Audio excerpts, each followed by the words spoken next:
Hello everyone, स्वागत है आप सभी का पॉलिटी एमसीक्यूज प्रैक्टिस सीरीज। ये इस सीरीज़ का फर्स्ट वीडियो है और ये फर्स्ट सीरीज़ है, ठीक है। इसमें हम पॉलिटी से रिलेटेड एमसीक्यूज प्रैक्टिस की सीरीज़ करेंगे, ठीक है। ऐसे ही इकोनॉमी और इन्वायरमेंट, ठीक है, सब एक एक सब्जेक्ट्स की आएंगी सीरीज़, ठीक है, पॉलिटी वगैरह से, ठीक है। तो इसमें चलिए स्टार्ट करते हैं। 10 क्वेश्चन डेली देखेंगे, ठीक है। भारत के संविधान में निम्नलिखित में से कौन सी एक अनुसूची में दल बदल विरोधी विषयक उपबंधित हैं? यानी दल बदल संबंधित कानून किस अनुसूची से संबंधित है, ठीक है। तो ऑप्शन है दूसरी अनुसूची, ये सी हो गया, ठीक है, 8वीं अनुसूची, 5वीं अनुसूची और 10वीं अनुसूची, ठीक है।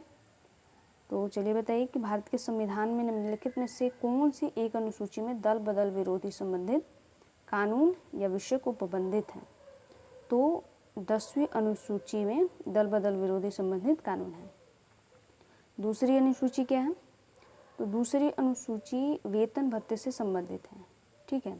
संसद के जो वेतन भत्ते हैं, जैसे राष्ट्रपति हो गया या राज्यसभा लोकसभा के अध्यक्ष हो गए या, ठीक है, ऐसे ही जैसे सीएजी हो गया, सुप्रीम कोर्ट वगैरह, ठीक है।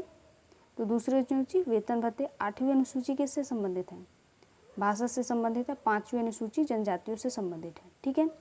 पहली अनुसूची में जो राज्य से संबंधित कानून है, दूसरी अनुसूची वेतन भत्ते, तीसरी अनुसूची शपथ है, चौथी अनुसूची राज्यसभा में सीटों का आवंटन, 5वीं अनुसूची जनजातियों से संबंधित है, 6ठी अनुसूची मिजोरम, त्रिपुरा, ठीक है, 4 हैं मणिपुर, मेघालय, इनसे संबंधित जनजातियों से। 7वीं अनुसूची समवर्ती सूची, संघ सूची और राज्य सूची। 8वीं सूची भाषा। 9वीं सूची 9B, जिसको फर्स्ट अमेंडमेंट के द्वारा ऐड किया गया था, ठीक है, जो जमींदारी उन्मूलन से संबंधित है। 10वीं सूची दल बदल संबंधित। 11वीं सूची जिसको 1992 में 73वें संविधान संशोधन अधिनियम के माध्यम से जोड़ा गया था, पंचायती राज से संबंधित। और 12वीं अनुसूची नगर पालिका से संबंधित है, जिसको 73वें संविधान संशोधन के माध्यम से जोड़ा गया था, ठीक है। और 10वीं अनुसूची को 52वें संविधान संशोधन अधिनियम 1985 के माध्यम से ऐड किया गया था। किस संशोधन के माध्यम से? 52वें संविधान संशोधन अधिनियम 1985 के माध्यम से, ठीक है। चलिए नेक्स्ट देखते हैं। तो इसमें क्या था? 10वीं अनुसूची दल बदल विरोधी कानून, ठीक है। नेक्स्ट है निम्नलिखित कथनों पर विचार कीजिए। संवैधानिक सरकार वह है, ठीक है, संवैधानिक सरकार वह है जो राज्य की सत्ता के हित में व्यक्ति की स्वतंत्रता पर प्रभावकारी प्रतिबंध लगाती है। दूसरा है जो व्यक्ति की स्वतंत्रता के हित में राज्य की सत्ता पर प्रभावकारी प्रतिबंध लगाती है। तो पूछ रहा है उपरोक्त में से कौन सा या से कथन सही है? यहाँ पे सही बताना है।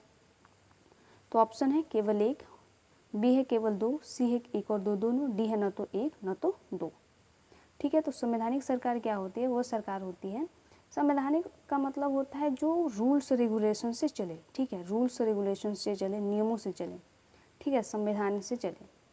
तो क्या है? जो व्यक्ति के स्वतंत्रता के हित में, यानी व्यक्ति को प्राथमिकता दे, न कि सत्ता या किसी खास व्यक्ति विशेष को दे, यानी लोगों की स्वतंत्रता के हित में राज्य की सत्ता पर प्रभावशाली प्रतिबंध लगाए, तो ठीक है। तो ऑप्शन बी हमारा होगा। जो पहला ऑप्शन कह रहा है कि राज्य की सत्ता के हित में, अगर राज्य की सत्ता दे दिया जाए, राज्य का पावर हो, तो वो डोमिनेंट हो जाएगा, उस पर लोगों का कंट्रोल ही नहीं रहेगा और वो अपनी मर्जी करेगा, ठीक है। जैसे राजतंत्र में होता है, ठीक है, धर्मतंत्र में देखने को मिलता है, ठीक है, वो उसी का उदाहरण है। संवैधानिक में क्या होता है? संवैधानिक सरकार में संविधान के नियमों के अनुसार ही चलना होता है, ठीक है। तो ऑप्शन बी दूसरा सही है, ऑप्शन बी हमारा आंसर। चलिए नेक्स्ट। राज्य के लिए अनिवार्य तत्व हैं, यहाँ पे ध्यान देना, अनिवार्य तत्व जनसंख्या, सरकार, संप्रभुता, भूभाग। कूट दिया है, कौन सा कथन सही है, ठीक है। तो केवल 1, 2 और 3, 2, 3 और 4, सी 1, 3, 4 और डी 1, 2, 3 और 4। तो राज्य की चारों ही तत्व अनिवार्य तत्व हैं। क्यों? देखिए, जनसंख्या होगी, सरकार होगी, संप्रभुता होगी, भूभाग होगी, तभी वह राज्य की अवधारणा में आएगा। ठीक है। जैसे अगर 1947 से पहले भारत के पास क्या थी, जनसंख्या थी, सरकार थी, भूभाग था, लेकिन संप्रभुता नहीं थी, तो क्या राज्य के अवधारणा में आता था? नहीं आता था, क्योंकि हमारे पास शासन चलाने का आधार नहीं था। संप्रभुता का मतलब होता है कि आप अपने फैसले खुद ले सकते हैं, राष्ट्रीय अंतर्राष्ट्रीय जो भी फैसले हैं, जिस तरह के इस टाइम पे लिया जा रहा है, कोई दूसरी पार्टी नहीं होती है, ठीक है। तो ये चारों ही तत्व अनिवार्य हैं, अनिवार्य तत्व यानी चारों का होना जरूरी है राज्य के लिए। कोई एक हो, जैसे जनसंख्या नहीं है, ये तीनों है तो निरर्थक हो जाएगा। ये चारों ही महत्वपूर्ण है, चारों होंगे ही तभी राज्य की अवधारणा कंप्लीट होगी, ठीक है। तो ऑप्शन डी हमारा राइट आंसर होगा। नेक्स्ट है, निम्नलिखित कथनों पर विचार कीजिए। राज्य के चार तत्व जो हमने देखे वैकल्पिक रूप से अनिवार्य होते हैं। दूसरा है, यदि चारों तत्वों में से एक भी अनुपस्थित हो तो राज्य की अवधारणा निरर्थक हो जाती है। उपरोक्त में से कौन सा, ये कौन से कथन सही हैं? सही पूछ रहा है तो केवल एक, बी है केवल दो, सी है एक और दो दोनों, डी है न तो एक न तो दो। तो चलिए बताइए, अभी हमने देखा कि क्या है, अनिवार्य तत्व हैं, तो वैकल्पिक रूप से यानी विकल्प है उनकी जगह पे किसी को रिप्लेस करने का, नहीं, उनकी जगह पे किसी को रिप्लेस नहीं कर सकते हैं। ये चारों ही तत्व होने चाहिए राज्य में, जनसंख्या होनी चाहिए, सरकार होना चाहिए, संप्रभुता होनी चाहिए, निश्चित भूभाग होनी चाहिए। अगर इसमें से एक भी नहीं है तो राज्य की अवधारणा कंप्लीट नहीं होती, यानी पहला हमारा गलत है। यदि चारों तत्वों में से एक भी अनुपस्थित हो तो राज्य की अवधारणा निरर्थक हो जाती है, कथन सही है, यानी बी हमारा ऑप्शन केवल दो सही आंसर होगा, ठीक है। तो ऑप्शन बी केवल दो हमारा सही है, ठीक है। नेक्स्ट, निम्नलिखित कथनों पर विचार कीजिए। संप्रभुता राज्य का सर्वाधिक महत्वपूर्ण तत्व है, ठीक है। संप्रभुता का मतलब जैसे मैंने बताया कि किसी और का डोमिनेंट न हो, आप स्वतंत्र हो अपने फैसले लेने के लिए, ठीक है। तो संप्रभुता राज्य का सर्वाधिक महत्वपूर्ण तत्व है। संप्रभुता राज्य की वह सार्वभौमिक शक्ति है जिससे वह किसी पर बाह्य अथवा आंतरिक निर्णय लेने के लिए स्वतंत्र है। उपरोक्त में से कौन सा या कौन से कथन सही है? सही पूछ रहे हैं। ऑप्शन है केवल एक, केवल दो, एक और दो दोनों, न तो एक न तो दो। तो इसका राइट आंसर होगा सी, ये दोनों ही तत्व महत्वपूर्ण है, ठीक है। राज्य की सर्वाधिक महत्वपूर्ण तत्व है और संप्रभुता राज्य की सार्वभौमिक शक्ति है जिससे वह किसी भी बाह्य अथवा आंतरिक शक्ति लेने के लिए महत्वपूर्ण होता है। 1947 से पहले हमारे पास राज्य भी थी, जनसंख्या भी थी, निश्चित भूभाग भी था, लेकिन संप्रभुता नहीं थी, जिससे कि हमारे राज्य की अवधारणा कंप्लीट नहीं होती थी। तो महत्वपूर्ण है, सभी महत्वपूर्ण है, ये भी महत्वपूर्ण। ब्रिटिश भारत में वायसराय का शासन वस्तुतः राज्य नहीं था। निश्चित भूभाग के अभाव के कारण, जनसंख्या के अभाव के कारण, सरकार के अभाव के कारण, संप्रभुता के अभाव के कारण। तो कौन सा होगा? राज्य की हमारी अवधारणा कंप्लीट नहीं थी ब्रिटिश समय में, तो संप्रभुता के अभाव के कारण हमारे पास संप्रभुता नहीं थी। भूभाग था, जनसंख्या थी, सरकार थी, लेकिन संप्रभुता हमें 1947 के बाद मिली। हमने अपनी जब से सरकार बनाने स्टार्ट कर दिया, उसके बाद हमें जब संप्रभुता मिली तो राज्य की अवधारणा हमारी कंप्लीट हुई, ठीक है। नेक्स्ट है, भारत में राजनीतिक प्रणाली की अवधारणा आवश्यकता के कारण है। भारत में राष्ट्र निर्माण की प्रक्रिया अभी भी चल रही है जिससे राष्ट्र विरोधी ताकतें नुकसान पहुंचा सकते हैं। भारत की आंतरिक सुरक्षा के समक्ष कई चुनौतियां हैं। भारत एक कल्याणकारी राज्य यानी वेलफेयर स्टेट की भूमिका में है और भारतीय समाज तीव्र सामाजिक परिवर्तन के दौर से गुजर रहा है। तो उपरोक्त में से कौन सा कथन सही है? ऑप्शन है 3 और 4, 1 2 3, 1 2 3 4 और 1 2 3 4। तो राजनीतिक प्रणाली यानी पॉलिटिकल सिस्टम की आवश्यकता के कारण क्या है?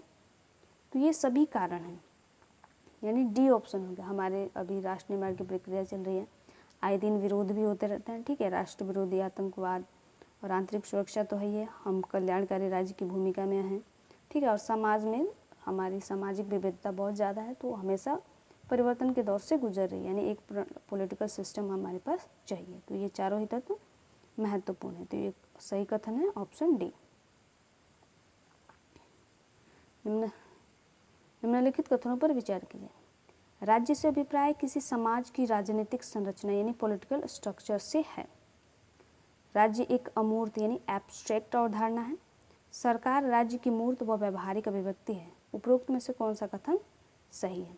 ठीक है, तो ये हमारे ऑप्शन है केवल 1 और 2, बी है 2 और 3, सी है 1 और 3 और डी है 1, 2 और 3। तो राज्य से अभिप्राय किसी समाज की राजनीतिक संरचना से है। ठीक है, राज्य क्या है? पॉलिटिकल स्ट्रक्चर ही तो है। पॉलिटिकल स्ट्रक्चर ही क्या करता है? राज्य बनता है। और राज्य एक अमूर्त अवधारण है। राज्य हमें दिखता नहीं है, उसका सिस्टम हमें दिखता है। और जब सरकार बनती है तो सरकार एक मूर्त अभिव्यक्ति है। हम जब सरकार बनाते हैं तो सरकार में लोग होते हैं तो हमें दिखते हैं, यानी उनकी व्यवहारिक अभिव्यक्ति हमें दिखती है। तो ऑप्शन कौन सा कथन सही है? तो डी, यानी चारों ही कथन सही हैं।